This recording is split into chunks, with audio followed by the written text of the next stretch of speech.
ನಾನಿಲ್ಲಿ ವಿವರಣೆ ಕೊಡುವಂಥ ಪ್ರಯತ್ನ ಮಾಡ್ತೇನೆ. ಸೊ ಪ್ರಶ್ನೆ ಈ ರೀತಿ ಇದೆ. ಸೊ ನೋಡ್ತಾ ಇದ್ದೀರಾ ನೀವು, ಈ ಕೆಳಗಿನ ಪ್ರಶ್ನೆಗಳಿಗೆ ಸೂಕ್ತ ಉತ್ತರಗಳನ್ನು ಆರಿಸುವುದರ ಮೂಲಕ ಉತ್ತರಿಸಿ ಅಂತ ಇದೆ. ಸೊ ಮ್ಯಾಕ್ಸಿಮಮ್ ಕ್ವಶನ್ಸ್ ಇಲ್ಲಿ ಹಿಂದಿಯಿಂದ ಟ್ರಾನ್ಸ್ಲೇಟ್ ಆಗಿರೋದ್ರಿಂದ, ಅಂದರೆ ಕ್ವಶನ್ ಪೇಪರಲ್ಲಿ ಸ್ವಲ್ಪ ಕನ್ನಡದಲ್ಲಿ ನಾವು ಕರ್ನಾಟಕ TET ಬರೆದಿದ್ದಕ್ಕೂ ಇದಕ್ಕೂ ಒಂದು ಸ್ವಲ್ಪ ಡಿಫ್ರೆನ್ಸ್ ಇದೆ. ಆ ಡಿಫ್ರೆನ್ಸ್ ನಿಮಗೆ ಗೊತ್ತಾಗಬೇಕಂದ್ರೆ ಈ ಒಂದು ವಿಡಿಯೋನ ಕಂಪ್ಲೀಟಾಗಿ ನೋಡಿ. ಸೊ ಪ್ರಶ್ನೆ ಈ ಥರ ಇದೆ: ಪ್ರತಿಯೊಂದು ಭಾಷೆಗೂ ಅದರದ್ದೇ ಆದ ವ್ಯಾಕರಣವಿರುತ್ತದೆ ಮತ್ತು ಅದು ನಿಯಮಬದ್ಧವಾಗಿರುತ್ತದೆ, ರಾಜ್ಯ ಆಡಳಿತಕ್ಕೆ ಒಳಪಟ್ಟಿರುತ್ತದೆ, ಕೇಂದ್ರಾಡಳಿತದ ಆಡಳಿತಕ್ಕೆ ಒಳಪಟ್ಟಿರುತ್ತದೆ, ಲಿಪಿ ಆಧಾರವಾಗಿರುತ್ತದೆ ಅಂತ ಇದೆ ನೋಡಿ.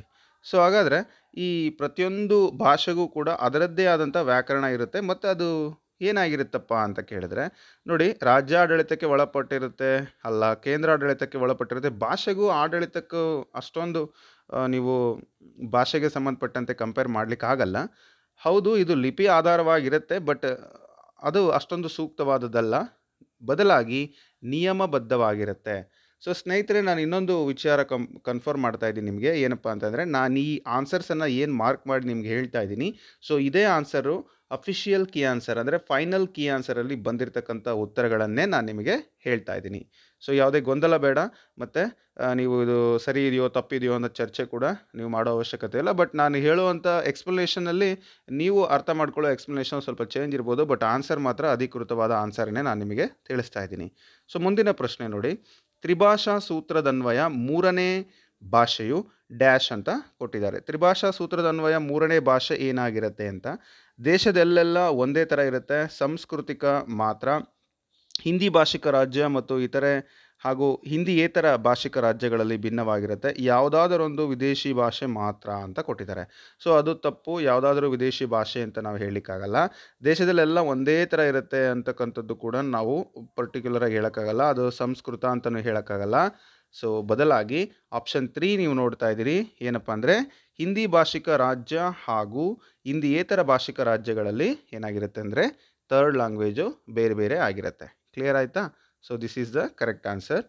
ಇನ್ನು ಮುಂದಿನ ಪ್ರಶ್ನೆ ನೋಡಿ, ಇಲ್ಲಿ ಶಿಕ್ಷಕರು ಅನ್ನೋ ಒಂದು ಪದದ ಬದಲಿಗೆ ಅಧ್ಯಾಪಕಿ ಅಂತ ಅಧ್ಯಾಪಕೆ ಅಂಥೇಳಿ ಒಂದು ವರ್ಡನ್ನು ಯೂಸ್ ಮಾಡ್ತಾರೆ. ಸೊ ಅಧ್ಯಾಪಕಿಯು ಮಗಳನ್ನು ಉಳಿಸಿ ಮತ್ತು ಮಗಳನ್ನು ಓದಿಸಿ ಎನ್ನುವ ಪೋಸ್ಟರನ್ನು ಕ್ಲಾಸ್ನಲ್ಲಿ ತಂದು ಗೋಡೆಗೆ ಅಂಟಿಸುತ್ತಾಳೆ. ವಿದ್ಯಾರ್ಥಿಗಳು ಅದನ್ನು ಜಾಗರೂಕತೆಯಿಂದ ನೋಡಲು ಮತ್ತು ಅದರ ಬಗ್ಗೆ ಚಿಕ್ಕ ಪ್ಯಾರಾ ಬರೆಯಲು ಹೇಳುತ್ತಾಳೆ. ಇಲ್ಲಿ ಭಾಷಾ ಅಧ್ಯಾಪಕಿಯು ಬಳಸಿದ ಪೋಸ್ಟರ್ ಏನಾಗಿತ್ತು ಅಂತ. ಸೊ ಆಪ್ಷನ್ಸನ್ನು ನೋಡಿ. ಆ ಪೋಸ್ಟರನ್ನು ಹಿಡಿದು ಹೆಣ್ಣು ಮಕ್ಕಳನ್ನು ಉತ್ತೇಜನ, ಅಂದರೆ ಎಜುಕೇಷನ್ ಕೊಡಬೇಕು, ಹೆಣ್ಣು ಮಕ್ಕಳನ್ನು ಬೆಳೆಸಬೇಕು ಅಂತಕ್ಕಂಥ ಒಂದು ಪೋಸ್ಟರ್ ಇತ್ತು, ಕ್ಲಾಸ್ ರೂಮಲ್ಲಿ ಹಾಕಿದ್ದಾರೆ. ಅದರ ಬದಲು ಮಕ್ಕಳಿಗೆ ಬರೀಲಿಕ್ಕೆ ಹೇಳಿದ್ದಾರೆ. ಇದು ಏನು ಅಂತ ಪೋಸ್ಟರ್ ಬಗ್ಗೆ ಕೇಳಿದ್ದಾರೆ. ಸೊ ಇದೇನು? ಒಂದು ಅಥೆಂಟಿಕ್ ಸಾಮಗ್ರಿ, ಸುಸಂಘಟಿತವಾದ ಸಾಮಗ್ರಿ, ಮಾನ್ಯತೆ ಪಡೆದ ಸಾಮಗ್ರಿ, ಪ್ರಯೋಜನಕ್ಕೆ ಬಾರದ ಸಾಮಗ್ರಿ. ಸೊ ಫಸ್ಟ್ ಆಪ್ಷನ್ ನಾವು ಇದನ್ನು ರಿಮೂವ್ ಮಾಡ್ತೀವಿ, ಖಂಡಿತ ಅದು ಪ್ರಯೋಜನಕ್ಕೆ ಬರುತ್ತೆ, ಹಾಗಾಗಿನೇ ಅವರು ತರಗತಿಯ ಕೋಣೆಯಲ್ಲಿ ಹಾಕಿದ್ದಾರೆ. ಸೊ ಹಾಗಾದರೆ ಇನ್ನು 3 ಉತ್ತರಗಳು ಸರಿ ಅನಿಸುತ್ತೆ ನಮಗೆ. ಆದರೆ ಬೆಸ್ಟ್ ಆನ್ಸರ್ ಯಾವುದು ಅಂತ ನೋಡೋದಾದರೆ ಇದು ಒಂದು ಅಥೆಂಟಿಕ್ ಸಾಮಗ್ರಿ ಅಂತೇಳಿ ಹೇಳ್ಬೋದು. ಓಕೆ, ಮುಂದಿನ ಪ್ರಶ್ನೆ ನೋಡೋಣ. ಪ್ರಶ್ನೆ 109, ನಿರರ್ಗಳತೆ ಅಂದರೆ ಏನು ಅಂತ ಕೇಳಿದ್ದಾರೆ. ಸೊ ನಿರರ್ಗಳತೆ, ಸೊ ಆಪ್ಷನ್ಸಲ್ಲಿ ನೋಡ್ಬೋದು. ತಪ್ಪಿಲ್ಲದೆ ಬರೆಯುವುದು, ವ್ಯಾಕರಣದ ನಿಯಮಗಳನ್ನು ಸ್ಪಷ್ಟವಾಗಿ ವಿವರಿಸುವುದು ಮತ್ತು ಬಳಸುವುದು, ವಾಕ್ಯಗಳನ್ನು ಸರಿಯಾಗಿ ಉಚ್ಚರಿಸುವುದು, ತನ್ನನ್ನೇ ಅಭಿವ್ಯಕ್ತಿಸುವಂತೆ ಮನೋಹರವಾಗಿ ಮಾತನಾಡುವುದು. ಸೊ ಇಲ್ಲಿ ನಿರರ್ಗಳತೆ ಅಂತ ಹೇಳಿದಾಗ ಮಾತನಾಡುವುದು ಮತ್ತು ಓದುವುದು, ಬರೆಯುವುದು ನೋಡಿ ಎಲ್ಲ ಬಂತಿಲ್ಲಿ. ಸೊ ನಿರರ್ಗಳತೆ ಎಂದಾಗ ಇದು ಕರೆಕ್ಟ್, ಇದು ಕರೆಕ್ಟ್, ಇದು correct, but most relevant answer option 4 ಇದಕ್ಕೆ ಸರಿಯಾದ ಉತ್ತರ ಆಗುತ್ತೆ ನೋಡಿ. ಯಾಕೆ ಅಂದರೆ ಮನೋಹರವಾಗಿ ಮಾತಾಡೋದು, ಓದುವುದು, ಬರೆಯುವುದು ಎಲ್ಲವೂ ಬಂತು ಅಲ್ಲಿ. ಸೊ ಹೌದಲ್ವಾ? ಸೊ ಹಾಗಾಗಿ ಆಯ್ಕೆ 4 ಸರಿಯಾದ ಉತ್ತರ ಆಗುತ್ತೆ. ಮುಂದಿನ ಪ್ರಶ್ನೆ. ಈ ಪ್ರಶ್ನೆ ನೋಡಿ, ಈ ಥರ ಪದಗಳು ನೀವು ಕೇಳಿರ್ಲಿಕ್ಕಿಲ್ಲ, ಅದಕ್ಕೆ ನಾನು ಹೇಳಿದೆ CTETಗೂ ಕರ್ನಾಟಕ TETಗೂ ಸ್ವಲ್ಪ ವ್ಯತ್ಯಾಸ ಇದೆ. ಏನಪ್ಪ ಅಂತಂದರೆ, ಓದುವ ಬಾಟಮ್ ಅಪ್ ವಿಧಾನವು ಇದರ ಮೇಲೆ ಕೇಂದ್ರೀಕರಿಸುತ್ತದೆ ಅಂತ ಇದೆ. ಓದೋದಕ್ಕೆ ಸಂಬಂಧಪಟ್ಟಂತೆ ಫಸ್ಟಿಂದ ಲಾಸ್ಟ್ವರೆಗೆ ನಾವಿಲ್ಲಿ ಜೋಡಣೆ ಮಾಡಬೇಕಾಗತ್ತೆ. ಇಲ್ಲಿ ಏನೇನು ಕೊಟ್ಟಿದ್ದಾರೆ ನೋಡಿ, ಧ್ವನಿ ಕೊಟ್ಟಿದ್ದಾರೆ, ಅಕ್ಷರ ಕೊಟ್ಟಿದ್ದಾರೆ, ವಾಕ್ಯ ಕೊಟ್ಟಿದ್ದಾರೆ, ಪದ ಕೊಟ್ಟಿದ್ದಾರೆ. ಇದರಲ್ಲಿ ಓದಬೇಕಪ್ಪ ಅಂದರೆ ಮೊದಲು ವಿದ್ಯಾರ್ಥಿಗಳಿಗೆ ಭಾಷಾ ಕಲಿಕೆಗೆ ಸಂಬಂಧಪಟ್ಟಂತೆ ಏನು ಬೇಕು, ಬೇಸಿಕ್ಕಾಗಿ ಏನಿರಬೇಕು ಅಂತ. ಮೊದಲು ನಿಮಗೆಲ್ಲ ಗೊತ್ತಿದೆ ಸರ್, ಯಾವಾಗಲೂ ಕೇಳಿಸ್ಕೋಬೇಕು ಸರ್, ಮೊದಲು ಧ್ವನಿ ಅಂತ ಬರುತ್ತೆ. ಸೊ ಮೊದಲು ಮೌಖಿಕ ಅಂತ ನಾವೇನು ಹೇಳ್ತೀವಿ. ಸೊ ಹಾಗಾಗಿ ಎ ಬೇಕು, ಅಂದರೆ ಧ್ವನಿ ಬೇಕು. ಕರೆಕ್ಟ್ ಅಲ್ಲ? ನೆಕ್ಸ್ಟ್ ಆಮೇಲೆ ಏನು ಬೇಕಪ್ಪ ಅಂತಂದರೆ ಧ್ವನಿ ಅಷ್ಟೇ ಸಾಕಾ? ಸೊ ಇನ್ನೊಂದು ವರ್ಡ್ ಇದೆ ನೋಡಿ. ಮೊದಲು ಏನು ಬೇಕು? ಧ್ವನಿ ಬೇಕು. ಎಸ್, ಅಂದರೆ ಎ ಮೊದಲು. ಆನಂತರ ನಮಗೆ ವರ್ಣ ಬೇಕು, ಅಕ್ಷರಗಳ ಜ್ಞಾನ ಬೇಕಲ್ವಾ? ಸೊ ಅದು 2, ಅಂದರೆ ಬಿ ಬೇಕು, ಇ ಬೇಕು. ಆಮೇಲೆ ಏನು ಬೇಕು? ಅಕ್ಷರಗಳು ಬೇಕು. ವರ್ಣ ಆದಮೇಲೆ ಏನು ಬೇಕು? ಅಕ್ಷರಗಳು ಬೇಕು. ದಟ್ ಮೀನ್ಸ್ ಬಿ ಆಗತ್ತೆ.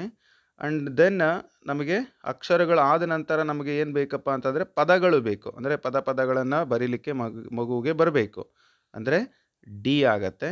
ಇನ್ನು ಉಳಿದಂತೆ ಲಾಸ್ಟಿಗೆ ವಾಕ್ಯ ರಚನೆ ಆಗತ್ತೆ, ಹೌದಲ್ಲ? ಸಿ ಆಗತ್ತೆ. ಸೊ ಇದು ಆಲ್ಟರ್ನೇಟಿವ್. ಧ್ವನಿ ಮೊದಲು, ನಂತರ ವರ್ಣ, ವರ್ಣದಿಂದ ಅಕ್ಷರ, ಅಕ್ಷರದಿಂದ ಪದ, ಪದದಿಂದ ವಾಕ್ಯ. Clear? A, E, B, D, C ಅಂತ ಹೇಳಿ.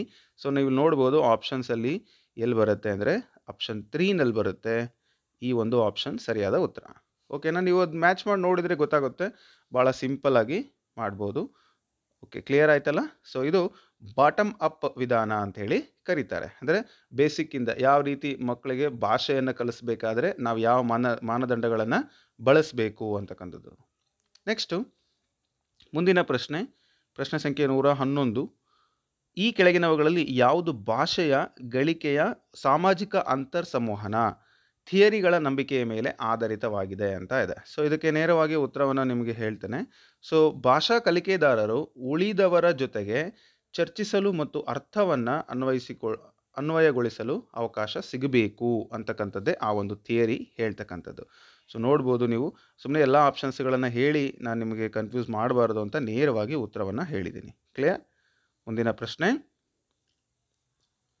ಗುಣಾರೋಪಣ ಅಂತ ಕರಿತೀವಿ. ಸೊ ಈ ಗುಣಾರೋಪಣ ಒಂದು ಉಪಕೌಶಲ್ಯವಾಗಿ ಈ ಕೆಳಗಿನ ಕ್ರಿಯೆಯೊಂದಿಗೆ ಸಹಭಾಗಿತ್ವವನ್ನು ಹೊಂದಿದೆ. ಸೊ ಈ ಗುಣಾರೋಪಣ ಅಂತಕ್ಕಂಥದ್ದು ಯಾವ ಉಪಕೌಶಲ್ಯವಾಗಿ ಯಾವ ಕ್ರಿಯೆಯೊಂದಿಗೆ ಸಹಭಾಗಿತ್ವವನ್ನು ಅದು ಹೊಂದಿದೆ? ಡ್ರಾಫ್ಟ್ ಮಾಡುವುದು, ಸಂಗ್ರಹಿಸುವುದು, ಟಿಪ್ಪಣಿ ಮಾಡಿಕೊಳ್ಳುವುದು, ಓದುವುದು ಅಂತ ಕೊಟ್ಟಿದ್ದಾರೆ. ಸೊ ಈ ಒಂದು ಗುಣಾರೋಪಣ ಪ್ರೆಡಿಕ್ಷನ್ ಅಂತ ಏನು ನಾವು ಕರಿತೀವಿ. ಸೊ ಭಾಳ ಜನ ನಾವು ಪ್ರೆಡಿಕ್ಟ್ ಮಾಡ್ತೀವಿ ಅಂತ ಹೇಳ್ತಾರೆ ಅಲ್ವಾ? ಏನು ಪ್ರೆಡಿಕ್ಟ್ ಮಾಡ್ತಾರೆ ಅವರು? ಕೇಳಿರ್ಬೋದು, ಅಸ್ಟ್ರಾಲಜರ್ ಹತ್ರ ನೀವು ಜಾಸ್ತಿ ಈ ವರ್ಡನ್ನು ಯೂಸ್ ಮಾಡ್ತೀವಿ, ಗುಣಾರೋಪಣ ಅಂತ ಕರೀತಾರೆ.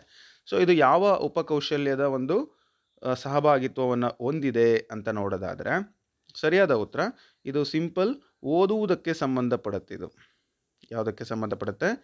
ಓದುವುದಕ್ಕೆ ಸಂಬಂಧಪಟ್ಟಂತೆ ತನ್ನ ಕ್ರಿಯೆಯೊಂದಿಗೆ ಸಹಭಾಗಿತ್ವವನ್ನು ಅದು ಹೊಂದಿದೆ ಅಂತ ಹೇಳ್ಬೋದು. ಓಕೆ, ಮುಂದಿನ ಪ್ರಶ್ನೆ, ವಿದ್ಯಾರ್ಥಿಗಳು ಒಳ್ಳೆಯ ಕೆಲಸದ ಅವಕಾಶಗಳು ಸಿಗಲೆಂದು ಭಾಷೆಯನ್ನು ಕಲಿಯಲು ಹೊರಟರೆ ಅವರ ಒಂದು ಭಾಷಾ ಕಲಿಕೆಯ ಉದ್ದೇಶವನ್ನು ಹೀಗೆ ವಿವರಿಸಬಹುದು. ಭಾಳ ಸಿಂಪಲ್ ಪ್ರಶ್ನೆ. ಆಪ್ಷನ್ಸ್ ನೋಡೋಕೆ ಮುಂಚೆ ವಿದ್ಯಾರ್ಥಿಗಳು ಒಳ್ಳೆ ಕೆಲಸದ ಅವಕಾಶಗಳು ಸಿಗಲಿ ಸರ್, ನಮ್ಗೆ ಒಳ್ಳೆ ಜಾಬ್ ಸಿಗಲಿ ಅಂತ ನಾವು ಓದ್ತೀವಿ ಸರ್. ಎಲ್ಲರೂ ಅದಕ್ಕೆ ಓದೋದು. ಈಗ ನೀವು ವಿಡಿಯೋ ನೋಡ್ತಿರೋದು ಅದಕ್ಕೇ. ನಾನು ಈಗ ಎಲ್ಲರೂ ಸಾಮಾನ್ಯವಾಗಿ ಎಲ್ಲರೂ ಕೂಡ ಒಳ್ಳೆ ಕೆಲಸ ಸಿಗಲಿ, ಒಳ್ಳೆ ಜಾಬ್ ಸಿಗಲಿ, ನಮ್ಮ ಶಿಕ್ಷಕರ ವೃತ್ತಿ ಸಿಗಲಿ, ಈ ರೀತಿಯಾಗಿ ಮಾಡ್ತಾರೆ. ಸೊ ಹೌದು, ಹಾಗಾದರೆ ಭಾಷಾ ಕಲಿಕೆಯ ಉದ್ದೇಶವನ್ನು ಹೀಗೆ ವಿವರಿಸಬಹುದು. ಏನಂತ ಹೇಳ್ಬೋದು ಅದಕ್ಕೆ? ಸರ್, ಯಾವುದೋ ಒಂದು ಫಲಾಪೇಕ್ಷೆಯ ಮೇರೆಗೆ ನಾವು ಕೆಲಸ ಮಾಡಿದರೆ that is called external motivation ಅಂತ ಹೇಳ್ತೀವಲ್ವಾ ಸರ್? ಎಸ್, ಅಂದರೆ ಅದನ್ನು ಅಂತರ್ಗತ ಅಥವಾ ಪ್ರಧಾನವಾದ ಅಂತ ನೋಡಿ. ಅಂತರ್ಗತ ಅಂದರೂ ಒಂದೇ, ಪ್ರಧಾನವಾದ ಅಂದರೂ ಒಂದೇ. ಅಪ್ರಧಾನವಾದ ಅಂದರೆ ನೋಡಿ ಇಲ್ಲಿ ಒಂದು ಅಂತರ್ಗತಕ್ಕೆ ಅಪೋಸಿಟ್ ಅದು. ಇನ್ನು ಕೆಲಸದ ಉದ್ದೇಶ ಕೇಂದ್ರಿತ, ಅಹಂಕಾರ ಕೇಂದ್ರಿತ. ಸೊ ಇಲ್ಲಿ ಭಾಷಾ ಕಲಿಕೆಗೆ ಸಂಬಂಧಪಟ್ಟಂತೆ ಇವು ಬರೋದಿಲ್ಲ. ಸೊ ಬದಲಾಗಿ ಆಪ್ಷನ್ 2 ಅಪ್ರಧಾನವಾದ ಅಂತ ಬರುತ್ತೆ. ಓಕೆನಾ? ಸರಿಯಾದ ಉತ್ತರ ಆಯ್ಕೆ 2. ನೆಕ್ಸ್ಟ್ ಮುಂದಿನ ಪ್ರಶ್ನೆ, ಪರಿಣಾಮಕಾರಿಯಾದ ಭಾಷಾ ತರಗತಿಯ ಲಕ್ಷಣವು ಕಲಿಯುವವರಿಗೆ ಡ್ಯಾಶ್ ಅವಕಾಶಗಳನ್ನು ಒದಗಿಸುವುದೇ ಆಗಿದೆ. ಯಾವ ರೀತಿಯಾಗಿ ಒಂದು ಎಫೆಕ್ಟಿವ್ ಕ್ಲಾಸ್ ರೂಮ್ ಇದ್ದರೆ ಅದು ಯಾವ ರೀತಿಯಾದಂಥ ಒಂದು ಅವಕಾಶಗಳನ್ನು ಒದಗಿಸಬೇಕು ಅಂತಕ್ಕಂಥದ್ದನ್ನು ಪ್ರಶ್ನೆ ಕೇಳಿದ್ದಾರೆ. ಏನೇನು ಒದಗಿಸಬೇಕು? ಮೌಲ್ಯಮಾಪನದ ಅವಕಾಶವನ್ನು ಒದಗಿಸಬೇಕಾ? ಅನುಕರಣೆಯನ್ನು ಒದಗಿಸಬೇಕಾ? ಅಂತರ್ ಸಂವಹನದ ಅವಕಾಶವನ್ನು ಒದಗಿಸಬೇಕು? ಅತ್ಯಂತ ಕಡಿಮೆ ತಪ್ಪು ಮಾಡುವುದರ ಒಂದು ಅವಕಾಶವನ್ನು ಒದಗಿಸಬೇಕಾ ಅಂತ ಕೇಳಿದರೆ ಸರಿಯಾದ ಉತ್ತರ ಅಂತರ್ ಸಂವಹನ, ಇಂಟರ್ಯಾಕ್ಟ್ ಮಾಡ್ತಕ್ಕಂಥ ಒಂದು ಅವಕಾಶವನ್ನು ಅದು ಒದಗಿಸಬೇಕು. ಸುಮ್ಮನೆ ಕುತ್ಕೊಳ್ರೋ ಅನ್ನೋವಂಥದ್ದು ಆಗಬಾರ್ದು. ಏನಾಗಬೇಕು, ಬದಲಿಗೆ ಸಂವಹನ, ಅಂತರ್ ಸಂವಹನ ಆಗುವಂಥ ತರಗತಿ ಆಗಿರಬೇಕು. ಮುಂದಿನ ಪ್ರಶ್ನೆ, ಎಲ್ಲರನ್ನ ಒಳಗೊಂಡ ಇನ್ಕ್ಲೂಸಿವ್ ಅಂತ ಏನು ಕರಿತೀವಿ, ತರಗತಿಯಲ್ಲಿ ಕಲಿಸುವಾಗ ಭಾಷಾ ಅಧ್ಯಾಪಕಿಯು ಏನು ಮಾಡಬೇಕು ಅಂತಕ್ಕಂಥದ್ದು. ಎಲ್ಲರೂ ಇರಬೇಕು ಆ ಕ್ಲಾಸ್ ರೂಮಲ್ಲಿ ಎಂದಾಗ, ಎಲ್ಲರನ್ನು ಒಳಗೊಂಡಂತಹ ತರಗತಿಯಲ್ಲಿ ಭಾಷೆಯನ್ನು ಕಲಿಸಬೇಕಾದ್ರೆ ಬಹಳ ಮುಖ್ಯವಾಗಿ ತರಗತಿಯಲ್ಲಿ ಏನು ಮಾಡಬೇಕು. ಸೊ ಆಪ್ಷನ್ಸನ್ನು ನೋಡಿದರೆ ನಿಮ್ಗೆ ಉತ್ತರ ಗೊತ್ತಾಗ್ಬಿಡುತ್ತೆ. ಪ್ರತಿಭಾವಂತ ವಿದ್ಯಾರ್ಥಿಗಳು ಜಾಣರಲ್ಲದ ವಿದ್ಯಾರ್ಥಿಗಳ ಕಡೆಗೆ ಗಮನ ಹರಿಸಲು ಹೇಳಬೇಕು. ನೋಡಿ, ಈ ಥರ ಮಾಡ್ಬೋದಾ? ಪ್ರತಿಭಾವಂತ ವಿದ್ಯಾರ್ಥಿಗಳು ದಡ್ರ ಕಡೆಗೆ ಗಮನ ಕೊಡ್ರಿ ಅಂತ ಹೇಳ್ತೀರಾ? ಖಂಡಿತ ತಪ್ಪು. ಅವರಿಗೆ ಆ ರೀತಿಯಾದಂಥ ಅನುಭವಗಳನ್ನು ಕೊಡಬಾರ್ದು. ಅಂದರೆ ಮೋಸ್ಟ್ ರಿಲೆವೆಂಟ್ ಆನ್ಸರ್ನ ನಾನು ನಿಮಗೆ ಹೇಳಕ್ಕೆ ಪ್ರಯತ್ನ ಮಾಡ್ತೀನಿ. ವಿಭಿನ್ನ ಕಲಿಯುವಿಕೆಯ ಶೈಲಿಗಳನ್ನು ಬಳಸಿ ಅವರನ್ನು ಕಲಿಯುವ ಪ್ರಕ್ರಿಯೆಯಲ್ಲಿ ತೊಡಗಲು ಪ್ರೋತ್ಸಾಹಿಸಬೇಕು. Okay, this is what another method. ಆಮೇಲೆ ವಿದ್ಯಾರ್ಥಿಗಳನ್ನು ಸಂಭಾಳಿಸಲು ವಿಶೇಷ ಕಲಿಸುವವನೊಬ್ಬನನ್ನು ನೇಮಿಸುವಂತೆ ಪ್ರಾಂಶುಪಾಲರನ್ನು ಕೇಳಬೇಕು. ನೆಕ್ಸ್ಟ್ ನೋಡಿ, ಕಲಿಯುವ ವಿದ್ಯಾರ್ಥಿಗಳು ಶಾಂತಚಿತ್ತರಾಗಿ ಶಾಲೆಯ 6 ಗಂಟೆಯ ಅವಧಿಯನ್ನು ಕಳೆಯುವಂತೆ ನೋಡಿಕೊಳ್ಳಬೇಕು ಅಂತ ಇದೆ. ಸೊ ಪ್ರಶ್ನೆ ಮತ್ತೊಂದು ಸರಿ ನೋಡ್ಕೊಳ್ಳಿ. ಎಲ್ಲರನ್ನು ಒಳಗೊಂಡ ತರಗತಿಯಲ್ಲಿ ಕಲಿಸುವಾಗ ಭಾಷಾ ಅಧ್ಯಾಪಕಿಯು ಹೆಂಗಿರಬೇಕು ಅಂತ ಅರ್ಥ. ಇದು ಏನು ಮಾಡಬೇಕು ಅಂತ. ಸೊ ಈಗ ನೀವು ನೋಡಿರಿ, ಅರ್ಥ ಆಗ್ತದೆ ನಿಮಗೆ. ಪ್ರಶ್ನೆ ಓದಿದ ತಕ್ಷಣ ನಿಮ್ಗೆ ಗೊತ್ತಾಯಿತು. ಸೊ ಮೋಸ್ಟ್ ರಿಲೆವೆಂಟ್ ಆನ್ಸರ್ ಯಾವುದಪ್ಪ ಅಂತ ಹೇಳಿದ್ರೆ, ವಿಭಿನ್ನ ಕಲಿಕೆಯ ಶೈಲಿಗಳನ್ನು ಬಳಸಿ ಅವರನ್ನು ಕಲಿಯುವ ಪ್ರಕ್ರಿಯೆಯಲ್ಲಿ ಪ್ರೋತ್ಸಾಹವನ್ನು ಕೊಡಬೇಕು, ಇನ್ಸ್ಪೈರ್ ಮಾಡಬೇಕು ಮಕ್ಕಳನ್ನು ಅಂತ. ಇನ್ನು ಉಳಿದಂಥ ಆಪ್ಷನ್ಸ್ ನಿಮ್ಗೆ ಗೊತ್ತಾಗುತ್ತೆ. ಪ್ರಿನ್ಸಿಪಲ್ನ ನಾವು ಇನ್ನೊಬ್ಬರು ಟೀಚರ್ ಕೇಳೋವಂಥದ್ದು ತಪ್ಪು. ಹಾಗೆಯೇ ಎಷ್ಟಪ್ಪ ಟೈಮ್ ಕಳೆದು ಹೋದರೆ ಸಾಕು, ಟೈಮ್ನೇ ನೋಡ್ತಿರ್ಬೇಕು, ಬೆಲ್ ಆದರೆ ಸಾಕಪ್ಪ ಮನೆಗೆ ಹೋಗ್ಬಿಡೋಣ, ಬಿಟ್ಬಿಡೋಣ, ಇನ್ನೇನು ಮುಗೀತು, ಆ ಥರದ್ದು ಕೂಡ ತಪ್ಪು. ಇನ್ನು ಮುಂದಿನ ಪ್ರಶ್ನೆ, ಭಾಷಾ ಪ್ರೌಢಿಮೆಯನ್ನು ಸಾಧ್ಯವಾಗಿಸಿಕೊಳ್ಳಲು ಈ ಕೆಳಗಿನವುಗಳಲ್ಲಿ ಯಾವುದು ಮುಖ್ಯ ಕಾರಣವಾಗಿದೆ? ಓಕೆ, ಆಪ್ಷನ್ಸ್ ನೋಡಿ. ಸರಿಯಾದ ಉಚ್ಚಾರಣೆಯಿಂದ ಓದುವುದು, ಪಠ್ಯಪುಸ್ತಕದಲ್ಲಿನ ಅಧ್ಯಾಯಗಳ ಕೊನೆಗೆ ಕೊಟ್ಟ ಪಠ್ಯ ಕುರಿತು ಅಭ್ಯಾಸಗಳನ್ನು ಮಾಡುವುದು, ನಿಖರತೆ ಮತ್ತು ನಿರರ್ಗಳತೆಯನ್ನು ಬೆಳೆಸಿಕೊಳ್ಳುವುದು, ಕಡಿಮೆ ಬೆಲೆಯ ಅಥವಾ ಲೋಹವಲ್ಲದ ಬೋಧನಾ ಸಾಮಗ್ರಿಗಳನ್ನು ಬಳಸುವುದು. ಸೊ ಇಲ್ಲಿ ಏನು ಕೇಳಿದರೆ, ಭಾಷಾ ಪ್ರೌಢಿಮೆಯನ್ನು ಸಾಧ್ಯವಾಗಿಸ್ಕೊಳ್ಬೇಕಾದ್ರೆ ಯಾವ ಮುಖ್ಯ ಅಂಶಗಳು ಪ್ರಮುಖವಾದ ಕಾರಣ ಆಗ್ತವೆ ಅಂತ. ಸೊ ನೀವು ಓದುವಾಗಲೇ ನಿಮ್ಗೆ ಅರ್ಥ ಆಯಿತು.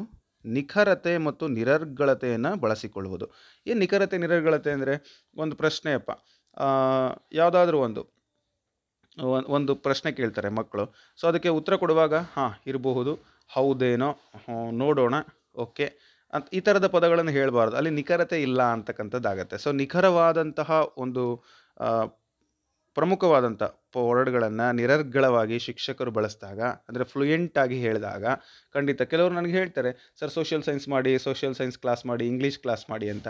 ಸೊ ಇಂಗ್ಲೀಷ್ ಕ್ಲಾಸ್ ನಾನು ಯಾಕೆ ಮಾಡೋಕ್ಕಾಗಲ್ಲ ಅಂದರೆ, ಸೊ ಮಾಡ್ಬೋದು, I can able to teach, but ಅಲ್ಲಿ ನಿರರ್ಗಳತೆ ನಿಖರತೆ ಅಂತಕ್ಕಂಥದ್ದು ನನಗೆ ಗೊತ್ತಿಲ್ಲ. ಈಗ ಮೊಹಮ್ಮದ್ ಪೈಗಂಬರು ಅವರು ನಿಮ್ಮ ಸೋಷಿಯಲಲ್ಲಿ ಬರುವಂತಹ ಕೆಲವೊಂದು ಅನೇಕ ಹೋರಾಟಗಾರರಾಗಿರ್ಬೋದು, ಸ್ವತಂತ್ರ ಹೋರಾಟಗಾರರಾಗಿರ್ಬೋದು, ಹಿಸ್ಟ್ರಿ, ಜಿಯೋಗ್ರಫಿ, ಪೊಲಿಟಿಕಲ್ ಸೈನ್ಸ್, ಎಷ್ಟು ಒಂದು ಆಳವಾದ ಅಧ್ಯಯನ ಮಾಡಿರಬೇಕು, ಅದಕ್ಕೆ ಪೂರಕವಾದ ಮಾಹಿತಿಗಳು ಗೊತ್ತಿರಬೇಕು. ಅಲ್ಲಿರೋದು ಅಷ್ಟನ್ನೇ ಹೇಳಿದಾಗ ಅಲ್ಲಿ ನಿಖರತೆ ನಿರರ್ಗಳತೆ ಕಡಿಮೆ ಆಗತ್ತೆ. ಸೊ ಹಾಗಾಗಿ ಭಾಷಾ ಶಿಕ್ಷಕರಿಗೆ ಇವು ಬಹಳ ಮುಖ್ಯ ಅಂತ ಹೇಳ್ಬೋದು. ಓಕೆನಾ? ಇನ್ನು ಆಪ್ಷನ್ಸ್ ನೋಡ್ಬೋದು, ಈಸಿಯಾಗಿ ಯಾವಲ್ಲ ಅನ್ನೋದು ನಿಮಗೆ ಗೊತ್ತಾಗತ್ತೆ. ನೆಕ್ಸ್ಟು ಮುಂದಿನ ಪ್ರಶ್ನೆ, ಪರಿಣಾಮಕಾರಿಯಾದ ಭಾಷಾ ಅಧ್ಯಾಪಕಿಯು ಏನು ಮಾಡ್ತಾರೆ? ಆ ಒಂದು ಅಧ್ಯಾಪಿಕೆಯ ಒಂದು ಮಾತಿನ ಕಾಲವನ್ನು ಹೆಚ್ಚುಗೊಳಿಸಬೇಕು. ಅವರು ಟೀಚರ್ ಜಾಸ್ತಿ ಮಾತಾಡಬೇಕು. ನಾನೆಲ್ಲ ತೆಗೆದುಬಿಡ್ತೀನಿ, ಶಿಕ್ಷಕರ ಮಾತು ಜಾಸ್ತಿ ಇರಬಾರ್ದು. ವಿದ್ಯಾರ್ಥಿಗಳ ಮಾತಿನ ಕಾಲವನ್ನು ಹೆಚ್ಚುಗೊಳಿಸುವುದು, ವಿದ್ಯಾರ್ಥಿಗಳ ಮಾತಿನ ಕಾಲವನ್ನು ಕಡಿಮೆ ಮಾಡೋದು, ಸಮೂಹ ಮತ್ತು ಜೋಡಿಗಳಲ್ಲಿ ಕೆಲಸ ಮಾಡಲು ಕಡಿಮೆ ಮಾಡುವುದು. ಸೊ ನೋಡಿ, ಸರಿಯಾದ ಉತ್ತರ ಆಪ್ಷನ್ 2. ನಿಮಗೆ ಯಾವುದೇ ಗೊಂದಲ ಇಲ್ಲ ಅನಿಸುತ್ತೆ. ಮಕ್ಕಳನ್ನು ಹೆಚ್ಚು ನಾವು ಮಾತಾಡೋದಕ್ಕೆ ತರಗತಿಯ ವಿಷಯಕ್ಕೆ ಸಂಬಂಧಪಟ್ಟಂತೆ ನಾವು ಕೊಟ್ಟಾಗ ಖಂಡಿತ ಅದು ಒಂದು ಎಫೆಕ್ಟಿವ್ ಟೀಚಿಂಗ್ ಅಂತಲೇ ಹೇಳ್ಬೋದು. ಅದರಲ್ಲಿ ಯಾವುದೇ ಡೌಟ್ ಇಲ್ಲ. ರೈಟ್? ಮುಂದಿನ ಪ್ರಶ್ನೆಗೆ ಹೋಗೋಣ. ಮುದ್ರಣ ಶ್ರೀಮಂತಿಕೆಯ ವಾತಾವರಣವು ಡ್ಯಾಶ್ ಮತ್ತು ಡ್ಯಾಶ್ ಕಲಿಕೆಯ ಸಂಘಟಿತ ಭಾಗವಾಗಿದೆ ಅಂತ ಕೊಟ್ಟಿದ್ದಾರೆ. ಸೊ ಯಾವ ಒಂದು ವಾತಾವರಣ, ಯಾವುದರ ವಾತಾವರಣ ಎಸ್ಪೆಷಲಿ ಅಂದರೆ ಅದು ಬಂದು ನೋಡಿ, ಸಾಕ್ಷರತೆಯ ವಾತಾವರಣವು ಸಾಕ್ಷರತೆ ಮತ್ತು ಭಾಷೆಯ ಸಂಘಟಿತ ಭಾಗವಾಗಿದೆ. ಸೊ ಸರಿಯಾದ ಉತ್ತರವನ್ನೇ ನಾನು ನಿಮಗೆ ಹೇಳ್ತಾ ಇದ್ದೀನಿ, ಯಾವುದೇ ಕನ್ಫ್ಯೂಷನ್ ಬೇಡ.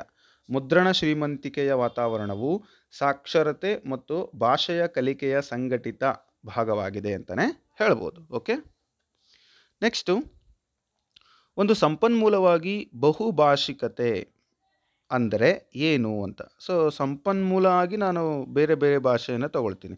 ಈಗ ನಾನು ಮೊದಲು ಪ್ರೈವೇಟಲ್ಲಿ ವರ್ಕ್ ಮಾಡಿದಾಗ ತಮಿಳು ಅಂದರೆ ತಮಿಳು ಹೆಚ್ಚು ಮಾತನಾಡ್ತಕ್ಕಂಥ ವಿದ್ಯಾರ್ಥಿಗಳಿದ್ದಂಥ ಶಾಲೆಯಲ್ಲಿದ್ದೆ.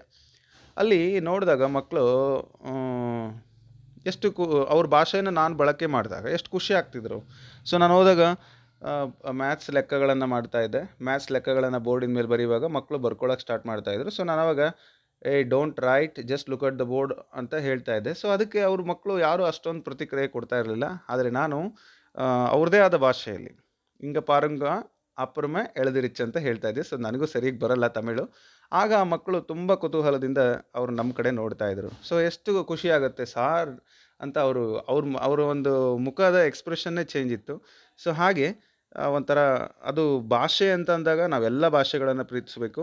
ಆಗಷ್ಟೇ ಆ ವಿದ್ಯಾರ್ಥಿಗಳು ನಮ್ಮನ್ನು ಖಂಡಿತ ಇಷ್ಟಪಡ್ತಾರೆ ಅಂತ ಹೇಳ್ತಾ, ಈ ಸಂಪನ್ಮೂಲವಾಗಿ ನಾವು ತಗೊಂಡಾಗ ಏನನ್ನು ಪರಿಗಣಿಸ್ಬೋದು ಅಂತ ಹೇಳಿದರೆ, ಅಲ್ಲಿ ಒಂದು ಉಪಾಯ, ನಾನಾಗಲೇ ಹೇಳಿದೆ ನಿಮಗೆ ಒಂದು ಉದಾಹರಣೆ ಮೂಲಕ. ಸ್ಟ್ರಾಟಜಿ ಅದು ಬರೀ ಬರ್ಕೊಳ್ತಾನೆ ಇರ್ತಾರೆ ಇಲ್ಲ ಅಂದರೆ. ಸೊ ಲೆಕ್ಕಗಳನ್ನು ಅರ್ಥ ಮಾಡ್ಕೋಬೇಕು. ನಾನು ಅದಕ್ಕೆ ಹೇಳ್ತೀನಿ, ಯಾವಾಗಲೂ ಬರ್ಕೋಬೇಡಿ. ಪುಸ್ತಕದಲ್ಲಿ ಬರೆಯೋದಕ್ಕಿಂತ ನಿಮ್ಮ ಮಸ್ತಕದಲ್ಲಿ, ನಮ್ಮ ಮಹಾಮಸ್ತಿಷ್ಕ ಸೆರೆಬ್ರಮ್, ಅದರಲ್ಲಿ ಬರ್ಕೊಳ್ಳಿ ಅಂತ ಹೇಳ್ತೀನಿ. ಸೊ ಮೆದುಳಲ್ಲಿರ್ತಕ್ಕಂಥ ಮಸ್ತಿಷ್ಕದಲ್ಲಿ ಮೆದುಳು ಅಂತಕ್ಕಂಥ ಪುಸ್ತಕದಲ್ಲಿ ನೀವು ಬರ್ಕೋಬೇಕು. ಅದಕ್ಕೆ ಸ್ಟ್ರಾಟಜಿ ನಾನೇನು ಯೂಸ್ ಮಾಡಿದೆ, ಅವ್ರದ್ದೇ ಭಾಷೆಯನ್ನು ನಾನು ಯೂಸ್ ಮಾಡಿದೆ. ಸೊ ಇದು ಒಂದು ಉಪಾಯ ಅಂತಲೇ ಹೇಳ್ಬೋದು. ಓಕೆ, ಕಲಿಯುವವರ ಭಾಷೆಗಳನ್ನು ಒಂದು ಉಪಾಯವಾಗಿ ಬಳಸ್ಬೋದು. ರೈಟ್. ಈಗ ನಾಳೆ ನೀನು ಈ ಪಾಠನ ಓದ್ಕೊಂಬರ್ಬೇಕು ಅಥವಾ ನಾಳೆ ನೀನು ಈ ಲೆಕ್ಕವನ್ನು ಮಾಡ್ಕೊಂಬರ್ಬೇಕು. ಸೊ ಇದನ್ನು ಅವ್ರದ್ದೇ ಭಾಷೆಯಲ್ಲಿ ಹೇಳೋವಂಥದ್ದು, ಹಿಂದಿಯಲ್ಲಿ, ತಮಿಳಲ್ಲಿ, ಇಂಗ್ಲೀಷಲ್ಲಿ, ಓಕೆ, ಉರ್ದೂನಲ್ಲಿ. ಸೊ ಅದು ಒಂದು ರೀತಿ ಸ್ಟ್ರಾಟಜಿ ಆಗುತ್ತೆ ಅಥವಾ ಒಂದು ಉಪಾಯ ಆಗುತ್ತೆ. ಓಕೆ, ನೆಕ್ಸ್ಟು ಮುಂದಿನ ಪ್ರಶ್ನೆ. ನಿಮ್ಮ ಕ್ಲಾಸ್ನಲ್ಲಿ ಅಂಕಿತ್ ಎನ್ನುವ ದೃಷ್ಟಿಮಾಂದ್ಯ ವಿದ್ಯಾರ್ಥಿ ಇದ್ದಾನೆ. ಭಾಷಾ ಅಧ್ಯಾಪಿಕೆಯಾಗಿ ನೀವು ಏನು ಮಾಡ್ತೀರಾ ಅಂತ. ಸೊ ನೋಡಿ, ಅಭ್ಯಾಸಕ್ಕಾಗಿ ವಿವಿಧ ಬಗೆಯ ಕಾರ್ಯಚಟುವಟಿಕೆಗಳನ್ನು, ಶೀಟ್ಗಳನ್ನು ಕೊಡುವುದರ ಕಡೆಗೆ ಗಮನ ಹರಿಸ್ತೀರಿ. ಅವನ ಬುದ್ಧಿ ಅಂದರೆ ಯಾವ ವಿದ್ಯಾರ್ಥಿ, ನನ್ನಲ್ಲಿ ದೃಷ್ಟಿಮಾಂದ್ಯ ವಿದ್ಯಾರ್ಥಿ ಇದ್ದಾನೆ ಅಂಕಿತ್ತು, ಅವನಿಗೆ ನೀವು ಈ ಒಂದು ಚಟುವಟಿಕೆಯನ್ನು ಕೊಡೋದು ಅಷ್ಟು ಸಮಂಜಸ ಅಲ್ಲ. ಈಗಲೇ ನೀವು ರಿಮೂವ್ ಮಾಡ್ಬೋದು. ಎಸ್, ನಿಮ್ಮ ಕಲಿಸುವಿಕೆಯಲ್ಲಿ ಅನೇಕ ಬಗೆಯ ದೃಶ್ಯ ಸಾಧನಗಳನ್ನು ಉಪಯೋಗಿಸುತ್ತೀರಿ. ಇದು ಬೆಸ್ಟ್ ಟೀಚರ್ ನೋಡಿ. ಯಾಕೆ ಅಂದರೆ ದೃಷ್ಟಿನೇ ಕಾಣಲ್ಲಂತೆ, ದೃಶ್ಯ ಸಾಧನಗಳನ್ನು ಬಳಸಬೇಕಂತೆ. So wrong. ಅನೇಕ ಬಗೆಯ ಹಾವಭಾವ ಹಾಗೂ ದೈಹಿಕ ಭಾಷೆಗಳನ್ನು ಉಪಯೋಗಿಸುತ್ತೀರಿ. ಕಣ್ಣು ಕಾಣದೇ ಇರೋರಿಗೆ ಇದು ಯೂಸ್ ಇಲ್ಲ ಅಂದ್ಕೊತೀನಿ. ಹಾಸ್ಯಾಸ್ಪದವಾದಂಥ ಆಯ್ಕೆ. ಇನ್ನು ನಾನು 4ನೇ ಆಯ್ಕೆ ಓದೋದೇ ಇಲ್ಲ. This is what right answer. ನೋಡಿ, ಕರೆಕ್ಟ್ ಅಲ್ಲ? ಸ್ವರ ಶೈಲಿಯ ಬಳಕೆ ಹಾಗೂ ತಡೆದು ಸ್ಪಷ್ಟವಾಗಿ ಮಾತನಾಡುವುದು ಮತ್ತು ಸ್ಪರ್ಶಿಸುವ ಹಾಗೂ ಅನುಭವಿಸುವ ಸಾಮಗ್ರಿಗಳನ್ನು ಬಳಸುವುದನ್ನು ಮಾಡುತ್ತೀರಿ. Yes, this is a final and the best method the teacher should do in the class room. Okay, so ಇದಿಷ್ಟು ಪ್ರಶ್ನೆಗಳು ಅಂದರೆ ಲ್ಯಾಂಗ್ವೇಜ್ 1 ಸಂಬಂಧಪಟ್ಟಂತೆ ಯಾರಾದರೂ CTET ಇಲ್ಲಿ ಆಯ್ಕೆ ಮಾಡಿಕೊಂಡಿದ್ದರೆ, ಈಗ ನೀವು ಡಿಸೆಂಬರಲ್ಲಿ ಅಥವಾ ಮುಂದೆ ಬರುವಂಥ ಪರೀಕ್ಷೆಗಳನ್ನು ಅಟೆಂಡ್ ಮಾಡ್ತಾ ಇದ್ದರೆ ಈ ಒಂದು ಪ್ರಶ್ನೆ ಪತ್ರಿಕೆ ಹೆಲ್ಪ್ ಆಗುತ್ತೆ. ಮುಂದಿನ ಪ್ರಶ್ನೆ ಪತ್ರಿಕೆಯೊಂದಿಗೆ ಮತ್ತೆ ಭೇಟಿ ಆಗ್ತೀನಿ. ಸೊ ಅಲ್ಲಿವರೆಗೂ ನೀವು ಕೂಡ ಸ್ಟಡಿ ಮಾಡಿ. ನಿಮ್ಮ ಸ್ನೇಹಿತರಿಗೆ ಯಾರಿಗೆ ಈ ವಿಡಿಯೋ ಅವಶ್ಯಕತೆ ಇದೆ ಅವರಿಗೆ ಶೇರ್ ಮಾಡಿ. ಹಾಗೆ ಈಗ ಸಬ್ಸ್ಕ್ರೈಬ್ ಮಾಡಿಲ್ಲ ಅಂದರೆ ಈಗಲೇ ಸಬ್ಸ್ಕ್ರೈಬ್ ಮಾಡ್ಕೊಳ್ಳಿ ಅಂತ ಹೇಳ್ತಾ, thank you so much for watching. ನಿಮ್ಮ ಕಮೆಂಟ್ಗಳನ್ನು ಆಧರಿಸಿ ಮುಂದಿನ ವಿಡಿಯೋನ ಕಂಟಿನ್ಯೂ ಮಾಡ್ತೀನಿ. Thank you. ಬಾಯ್.